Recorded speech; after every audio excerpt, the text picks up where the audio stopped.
FDMA के record के मुताबिक 10 लाख महसूद ऑपरेशन से मुतासर हुए थे। दोनों डिस्ट्रिक्ट में कोई भी ज़िला 7 लाख की आबादी पूरा नहीं कर सकता। उस वक्त एक फ़ैसला हुआ था कि मरदमशुमारी के लिए घर का होना ज़रूरी नहीं है। उस वक्त भी मरदमशुमारी को रिजेक्ट किया था, एहतजाजी जल्द से जुलूस भी किए थे। बिस्मिल्लाहिर्रहमानिर्रहीम, मैं शाकिर मसूद अपने फेसबुक पेज ताज़ा खबर से आप लोगों की खिदमत में हाजिर हूँ।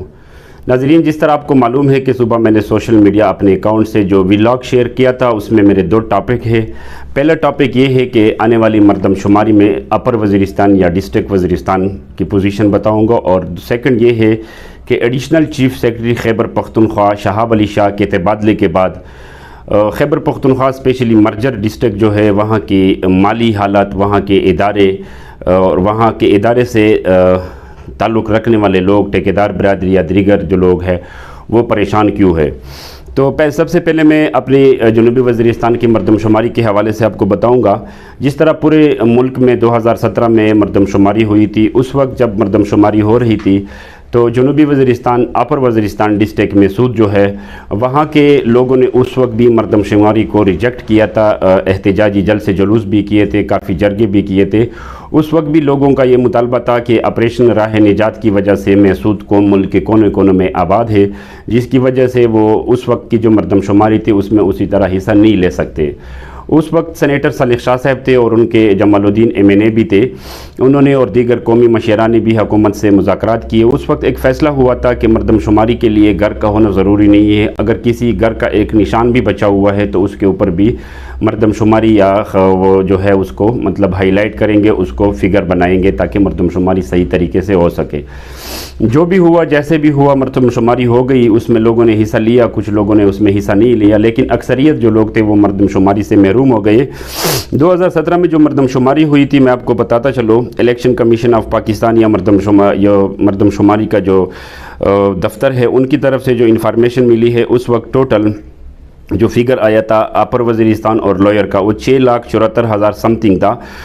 उसके अगर 6,74,000 को देखा जाए तो अपर वज़ीरिस्तान जो है महसूद बेल्ट, उसकी आबादी 3,66,287 का फिगर बताया है, जबकि लोअर वज़ीरिस्तान जो है वाना सब डिवीज़न, उनका 3,07,000 समथिंग। तो उस वक्त की जो मरदमशुमारी थी, जो फिगर मैंने आपके साथ बता दिए गए। दूसरी तरफ अगर आप देख ले तो कौमी असम्बली के लिए 7 लाख, जबकि सूबाई असम्बली के लिए 4 लाख की आबादी होना ज़रूरी है। तो मरदमशुमारी 2017 के मरदमशुमारी के मुताबिक महसूद बेल्ट या वज़ीरिस्तान या वाना जो बेल्ट है, दोनों डिस्ट्रिक्ट के लिए एक ही एमएनए होगा। एमएनए के लिए जो 7 लाख का फिगर बता रहे हैं, तो दोनों डिस्ट्रिक्ट में कोई भी ज़िला 7 लाख की आबादी पूरा नहीं कर सकता, जिसकी वजह से बदकिस्मती से इलेक्शन कमीशन ऑफ पाकिस्तान ने जो रफ ड्राफ्ट तैयार किया हुआ है, उसमें हमारे दोनों हलकों को ख़त्म करके, यानी NA 49 और 50 को ख़त्म करके सिर्फ एक हलका उसे बनाया गया है, हलका NA 43, जिसमें उन्होंने यही 6,74,000 समथिंग की आबादी बताई गई है। तो एक तरफ तो अगर देख ले, जो अब फंड आता है या जो वसाइल मिलते हैं हुकूमत की तरफ से, वो भी आबादी के लिहाज से मिलते हैं। तो अगर हमारी आबादी इतनी कम है तो एक तो हमें इलाके के लिए तरक्याती फ़ंड जो हो गई या दीगर जो सहूलियात है जो आबादी की बुनियाद पर हुकूमत हर डिस्ट्रिक्ट को दे रही है, तो उससे दोनों डिस्ट्रिक्ट अपर वज़ीरिस्तान भी लोअर वज़ीरिस्तान भी महरूम हो जाएंगे। और जो सबसे बड़ा नुकसान होगा वो यही है, जो वो तैयार किया हुआ है, इलेक्शन कमीशन ने ड्राफ्ट तैयार किया, उसमें दोनों हलकों का एक ही NA होगा, यानी एक ही MNA वो सेलेक्ट करेंगे, वज़ीर भी महसूद भी, यानी वाना सब डिवीज़न और अपर जो वज़ीरिस्तान है वो भी। तो ये एक कौम को बहुत बड़ा नुकसान पहुंचने वाला है। जो ये इस नुकसान से हमारे हुक्मरान भी, हमारे मुंतखब नुमाइंदे भी इससे आगाह है। लेकिन बदकिस्मती से 2017 में भी उसी तरह कौमी नुमाइंदगी पार्लियामेंट की सतह पर भी नहीं हुई और जरगे जलूसों के ज़रिए भी उसी तरह का अपना मसला, अपना वो जो था उसको इतना हाईलाइट नहीं किया जिस तरह हक था या जिस तरह चाहिए था। अब वो उस वक्त अगर ये कौम और ये इलाके के लोग कुछ कर लेते तो शायद उस वक्त मरदमशुमारी में हमें ड्रॉप कर लेते, जिस तरह कराची में भी MQM वालों ने उसका एहतजाज किया था, बाइकाट किया था, तो उनकी दोबारा से मरदमशुमारी हो गई। अभी चूँकि गुज़िश्ता कई दिनों से दोबारा मरदमशुमारी की अफवाहें चल रही है, बल्कि बाकायदा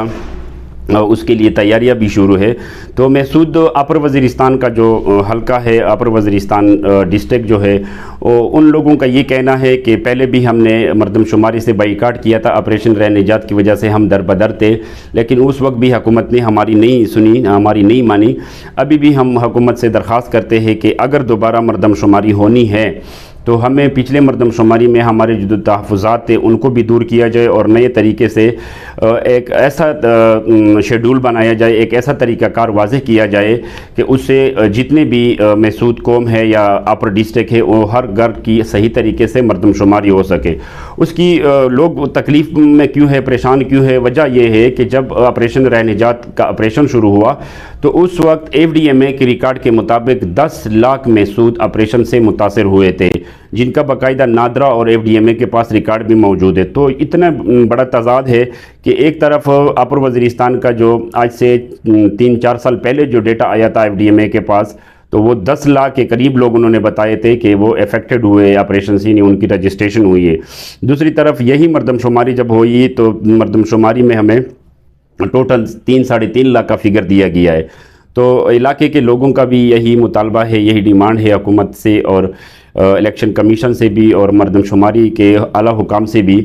कि मेहरबानी करके दोबारा सही तरीके से अपर वज़ीरिस्तान और लोअर वज़ीरिस्तान की मरदमशुमारी की जाए, क्योंकि आने वाले वक्त में अगर हमारी मरदमशुमारी इसी तरह कम रही तो न जिस तरह एक NA का सीट चला गया, तो अगर इसी तरह मरदमशुमारी दोबारा की गई तो जो MPA का सीट है वो भी हमसे चला जाएगा। ये थी हमारे पास मरदमशुमारी के हवाले से जो इन्फॉर्मेशन थी, जो लोगों का डिमांड था, वो मैंने आपके साथ शेयर किया। दूसरा जो मैंने आपको पहले भी बताया कि जो एडिशनल चीफ सेक्रेटरी है खैबर पख्तूनख्वा शहाब अली शाह, जिनकी प्रमोशन हुई है और उनको फेडरल की तरफ से फेडरल हुकूमत ने बलूचिस्तान ट्रांसफ़र किया और उनकी खिदमत बलूचिस्तान हुकूमत के हवाले किए। अब शहाब अली शाह साहब जो है, उनके जाने से एक पूरे फाटा में, मर्जर डिस्ट्रिक्ट में, पूरे KPK में स्पेशली मर्जर डिस्ट्रिक्ट में एक ऐसी परेशानी बनी हुई है कि सब लोग परेशान हैं। हर दफ्तर में रोले फसाद झगड़े ये शुरू हो गए हैं। मैं ये नहीं कहता हूँ, ना मेरा ये दावा है, ना मैं किसी के ऊपर करप्शन का या इस तरह का इल्ज़ाम लगाता हूँ, लेकिन सुनने में आ रहा है और ये जो ठेकेदार बिरादरी है या दीगर जो लोग हैं वो यही कह रहे हैं कि सबका जो एडिशनल चीफ सेक्रेटरी थे उनके ज़माने में बहुत सारी जो तरक्याती स्कीमें थी, तरक्याती जो फ़ंड था वो ख़रीद व फ़रोख्त की बुनियाद पर किया गया था, यानी एडवांस में पैसे देकर फ़ंड ख़रीदे गए थे। चूँकि अब उनका ट्रांसफ़र हो गया तो उनके ट्रांसफ़र के बाद जैसे ही नई पोजीशन आएगी, नया ऑफिसर पोस्ट होगा, तो वो उसी तरह, क्योंकि उसको उन मुबैना तौर पर जो पैसों का लेन देन हुआ है उसको कोई फ़ायदा नहीं होगा। तो इतलाआत जो आ रहे हैं वो यही आ रहे हैं कि शायद एडिशनल चीफ सेक्रेटरी साहब जो थे उसके दौर में जितने भी ADP अप्रूव्ड हुए थे या नॉन ADP अप्रूव्ड हुए थे, जो फंड अप्रूव्ड हुए थे, उसको कैंसिल करने का भी इम्कान ज़ाहिर किया जाता है। तो एक तरफ हुकूमत के अपने बुलंद व बांग दावे जो है कि हमने एक्स फाटा के लिए बहुत कुछ फ़ंड दिए हैं, वो तो आप लोगों के सामने है कि स्पेशली मैं अपने वज़ीरिस्तान की बात करूँगा कि वज़ीरिस्तान के लिए जितने भी फ़ंड अप्रूव्ड हुए थे उसमें 20% भी फ़ंड रिलीज़ नहीं हुए हैं। बकाया जो फ़ंड है वो हुकूमत के ख़जाने में इसी तरह के मतलब मौजूद है, पड़े हैं, लेकिन वो दे नहीं रहे डिपार्टमेंट को। ऊपर से ये भी एक मसला आ गया कि शहाब अली शाह जो थे उनको ट्रांसफ़र किया गया, तो उसकी वजह से भी काफ़ी सारे मुश्किलात तो सामने आ रहे हैं और हर महकमे में लड़ाई झगड़े या फसाद का एक वो शुरू हो चुका है और लोग काफ़ी सारे परेशान हैं, क्योंकि काफ़ी सारे लोग जो है उन्होंने करोड़ों अरबों रुपए के फ़ंड करोड़ों रुपए में, लाखों रुपए में ख़रीदे थे, तो उसके एडवांस के पैसे भी चले गए और मज़ीद उनको फ़ंड भी शायद नहीं मिलने वाले हैं। तो जिसकी वजह से मुल्क का दिवालिया होने का ख़तरा तो है ही है, और सुबह तो ऑलरेडी गालिबन दिवालिया हो चुका है, लेकिन सुबह से जो लोग ताल्लुक़ रखते हैं या ये जो कारोबार करते हैं तो उनका भी दिवालियापन होने का, दिवालिया का ख़तरा है। तो नाज़रीन, ये जो हमारे इशू थे, दोनों इशू मैंने आपके साथ डिस्कस किए हैं। इंशाल्लाह नेक्स्ट जो हमारा व्लॉग होगा उसमें इसी ही एडिशनल चीफ सेक्रेटरी के और मरदमशुमारी के हवाले से मज़ीद तफसील आपको बताऊंगा, और जो मरदमशुमारी होनी है उसमें क्या क्या तहफ़्फ़ुज़ात हैं लोगों के, क्या क्या परेशानियाँ हैं, वो भी मैं आपको नेक्स्ट व्लॉग में शेयर करूँगा। फ़िलहाल के लिए शाकिर मसूद को इजाज़त दीजिए। अल्लाह हाफ़िज़।